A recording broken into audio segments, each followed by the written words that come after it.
The Museum of Seminole County History is full of old maps that show what Central Florida looked like years ago and the changes that have taken place over time.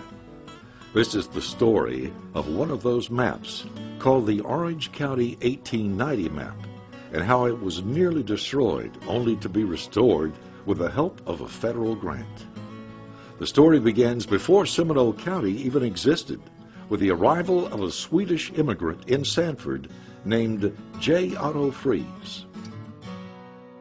Mike Garcia, a Seminole County project manager in the Public Works Department, researched Fries' background and found that Fries, born in Sweden in 1838, was a trained civil engineer. J.O. Fries was a Swedish immigrant who arrived here in Central Florida in, I think, Christmas Eve of 1871. He'd come across the Atlantic and then down the east coast of Florida and was one of the early pioneers settling in Sanford. I guess he had been drawn here with some other Swedes following Henry Sanford and his planting of citrus groves in Mellonville at the time, what's now known as Sanford. From there he got involved with a gentleman out in the Geneva area who was a Russian exile who understood that his background in civil engineering might be helpful in learning how to do surveys in the community. People were settling the area, they wanted to know where their boundaries were. So J.O. Fries went up to Gainesville to get some additional training and education at what is now the University of Florida up there. Came back to the Oviedo area and settled there and began his career surveying here, helping out the early settlers establishing their boundaries. Once he settled in the Oviedo area, J.O. Fries worked as a deputy surveyor for the government, doing surveys of the land that the federal government was getting rid of, section, township, and range kind of thing. Most of the surveys had been done, and there were some areas that had been omitted, some areas that needed to be resurveyed, and J.O. Actually did some resurveys here in Central Florida. One in particular was out in the Chiliota area. He resurveyed that, I think, in about 1882 or so. From there, he finally got elected to be the county surveyor for Orange County. So when he becomes Orange County surveyor in 1883, he takes office and around 1890, he publishes this map of Orange County. He needed one big map to represent the area that included Seminole and Orange at the time. So he created this map that we're talking about today. One of the unusual things about it is it does have a lot of family houses with their family names shown there on the map. Highly unusual. Sometimes you would see it, but it's not very common to have that kind of detailed information on the map of who lived where. This map in particular has both of those elements in it. It shows the original government survey land lines, the section, township, and range lines on it, the ones that he'd set those markers for, as well as it has the topographical information. Now, the cadastral information is the land boundaries, and the topographical information is basically the lay of the land, where are the hilly spots, where's the swampy land, which was really informative on one big piece of paper so that you could have an inventory of the land. J.O. Fries was well respected in Central Florida. Most of the settlers settling in this area needed to know where good land versus bad land was, and so they sought out J.O. Fries in advance before taking the steamship down here to get his advice of where they should look for land, whether it be citrus groves or whether it needed to be farming land or whatnot. So Mr. Fries was well respected by the community. The Orange County 1890 map is framed under glass and measures about 57 by 43 inches. It's a combination topographical and cadastral map. The map has been in the museum's collection since March 1989, when it was donated by Arthur Beckwith, who has received it from a Seminole County resident named Jack Fox in 1954. It formerly was on display at the old Seminole County Courthouse in downtown Sanford. The museum's coordinator, Kim Nelson, had noticed that both the map and frame were damaged. She decided to call in a specialist to check out the map. I'm going to brush under the fibers and keep the fibers there, actually, because they're needed to hold the paper in place. Conservator Alexandra Vonhawk evaluated the map in August 2009 and found it was about 6 months away from total disintegration. Nelson applied for a grant from the Institute of Museum and Library Services, and the funds to restore the map were awarded in March 2010. It's so important to Seminole County because even though it's titled Orange County, 1890, and as we all know, Seminole County didn't become in existence until 1913, we are all part of the same area and the same county jurisdiction, and this reflects the history and the topography, in other words, the lay of the land of what Orange and Seminole counties were like in 1890. Alexandra Vonhawk has extensive experience restoring works on paper for such clients as the Cornell Art Museum and is a certified professional associate of the Smithsonian Institute. She got to work on the map immediately. My training is very extensive. I was very lucky to be able to get an apprenticeship with one of the leading New York conservators that was Russian trained. So my training is Russian with a lot of Russian techniques, which is very unusual, a lot of sturgeon glues. And then he also sent me all over the world to study with masters in other areas that he was not proficient in. So all my paper conservation is all based on Japanese methods that are centuries old, that we know are very, very safe, and that are absolutely toxic free. So there are no chemicals that are ever used in all the paper conservation. There's no bleaching ever used. Everything is gentle and beautiful and healthy for the paper and the conservator, of course. And everything is using Japanese handmade papers or handmade rice paste. So your finished product is very, very healthy and a product that will last. What we're going to discuss now is basically the treatment plan for the map itself. And what I have in front of me is the back of the frame, the glass that was in the frame when it was removed and brought to my lab, and half of the map. This map was printed in two pieces.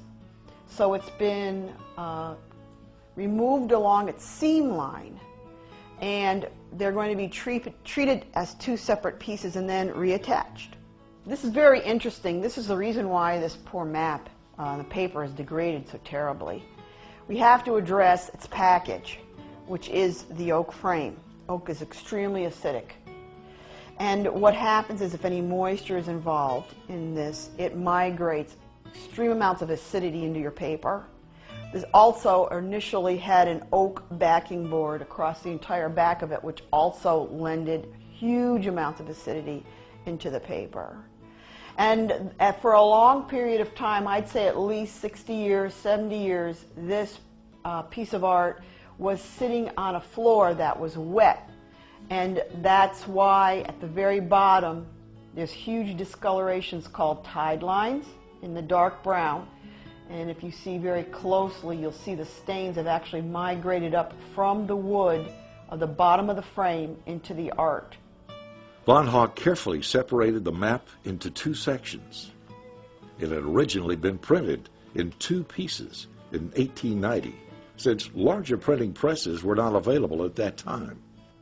The other thing that's very noticeable right now is these brush strokes that you see are actually the paste that was laid onto the paper, and then there's a thin, thin gauze linen backing that was placed onto the paper itself, which is still here intact. But it's so degraded and so thin and fine that you cannot see this without very close inspection. We're going to be addressing some damage that was done by the previous attempts of restoration. And if you can see from this point forward, you can see that it's a great deal lighter. And that's because there are large pieces of this particular tape laid down on top of this to try to save this from collapsing.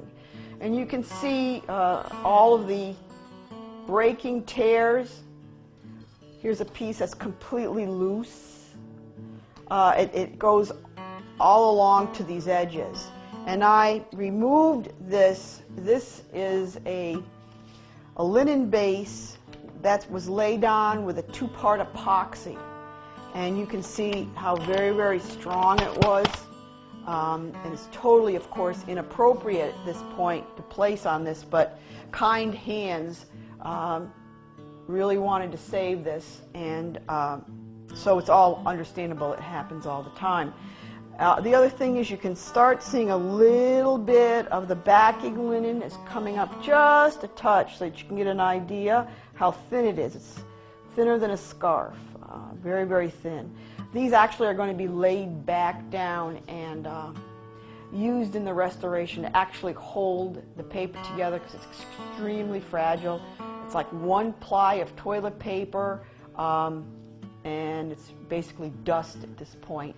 So after all of that was removed, all of these little individual pieces will be placed in glass covers and retained and washed along with this large piece in cleaning, and then replaced back in this area. So with all the damage and all the acidity that was done from the back, you can understand what happens to paper when it is an extremely acidic backing and it has an environment that's very acidic. You can see the extreme discoloration of the piece itself. This actually should be almost eggshell white. So this browning is called slow burn, and what you're actually looking at are the paper fibers that are slowly burning because they've been so acidic. It's almost like a rusting of the paper fibers within the map itself. Now here we have the beginning of the treatment sequence being put into fruition. The first thing that's going to happen with the map is that it's going through a total submersion wash where the art is actually laid underwater and slowly washed, where the toxins are rinsed from the papers themselves. Of course, first the papers are tested so that all the inks we know are going to be safe when I do a submersion wash, because I know it's going to be an extended period of time underneath water. After the paper is being totally cleaned and relaxed, I know I'm going to have to line it because it is so extremely fragile. And this is just part of the amount of Japanese papers that I have to choose from that will actually be hand dyed by myself to match the work itself, so that first it'll strengthen the entire back. Papers also have to be a little bit lighter than the paper itself, and we're doing inlays, insets, for areas that are lost completely, as in the bad areas where the bugs have chewed through and there's no more map anymore. These are all handmade papers. They are absolutely different in every way, shape, and form. They're also extremely expensive. You're probably looking at maybe $15,000 worth of paper. And I go through every single one, has its own color. Every one has its own thickness. These have already been dyed by myself to match the map to pieces that are so thin that you can virtually see through. They're gossamer papers, they're called. They've all been handmade by masters in Japan. Sometimes I have to wait 4 or 5 years to get a particular paper. And these, of course, are even more layers of paper. Now, I've already chosen the appropriate papers for the backing and the overlays on the papers themselves, and that's what I'll be showing to you next. Well, the papers have been chosen for the map restoration. The half of the map that I've been working on has all been washed, it's all been dried, and it's ready for the application of the backing to strengthen it. This is the paper. They've all been allotted numbers. This is an HM55 because the papers are all individually fingerprinted because each paper is handmade. They have to be used in the same lots. So the same day, the same temperature, the same person who produced them, it's considered one lot. And if I don't use the same lot of these papers, they will react differently. And each one of these sections of map are going to be taking 3 of these sheets. So I have to be sure each sheet is exactly the same so that it'll apply the same. The stress on the map will be the same because I don't want it to pucker or warp or move on me. Right now we're on the detail table. This is the map. It's been fully washed and it's been fully lined with the Japanese papers that we just discussed earlier. And you can see the difference in the paper. Now you can note that there still is some staining in here because we don't want this paper to look brand new. It's got age to it. And we must learn to appreciate the patina of time. And there's elegance and there's wear to this paper. It's gone through a lot. And it's part of its history. We don't want to wipe that away. Also, chemicals are never used. So there is no bleaching involved in any of my papers. Now you can see all the watercolors are very, very vibrant. You can actually see the red line or the demarcation of the county lines that are extremely important. You can read the map a lot easier. And this is the Japanese paper. What I do at this point is I replace all the tiny pieces of paper that were falling off the map, that were stuck to the inappropriate backing of the map, things that were just loose and just blown around inside of it. They were all retained, they were all treated the same, and they're all over here in this area. Just to show you how small these are, they're laying between two layers of random spun nylon because they would blow in a million directions. And there's actually one, they tend to attach themselves to the random spun, but as long as I've got them, it's okay. And you can see how tiny some of these pieces are. And I'll be using forceps tweezers to pick up the tiniest of them, and they'll all be placed back on the map itself. At this stage, the map is close to completion. Already the difference is dramatic. Areas that were hidden before can now be seen, like the red county line shown here. Alexandra carefully loads the map onto a carrier to move it to its final work area, where the frame and glazing will be added. Thanks to a donation from the Seminole County Historical Society, the map will be housed in its original frame, but will be specially prepared for years of preservation. Now the piece is washed and lined. I'll be putting in all the missing substrate pieces that are loose. And from this side, the next half of the map will be attached. When the two map sides are both lined and reattached, and the frame has been totally conserved, which is, it'll be sterilized and cleaned. It'll be mounted to the back of a microchambered system board, which is a trapment for any off-gassing, which is another layer of protection for the piece. And then the entire package will be placed back into the frame. There'll be new hanging attachments, there'll be new glazing, and then the piece will be sent back to the museum, ready to be hung on the wall for everyone to enjoy. J.O. Fries would be proud to know that his map has received a new lease on life. Yet a footnote to history makes this project even more valuable. It turns out that a fire in the National Archives in Washington, D.C. destroyed all of the census records for the year 1890. Fries' map is the only remaining record of the families that lived in the Orange and Seminole County area in 1890. We're here, it's good to see y'all, to help us rededicate the map, the 1890s map that Otto Fries made of Orange County. In those days, Orange County and Seminole County were together. And this is only one of three that we know in existence. This map has tremendous historical value because of what the details that he put in the map of who was living where.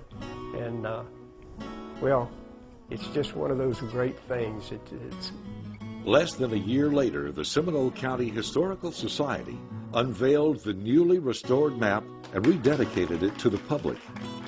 It again rests in its rightful place on the wall in the Museum of Seminole County History, one of only 3 copies in existence. Thanks to the quick action and resourceful planning of a team of professionals and concerned preservationists, the Orange County map of 1890 will remain a piece of the living history of Seminole County for future generations to learn from and enjoy.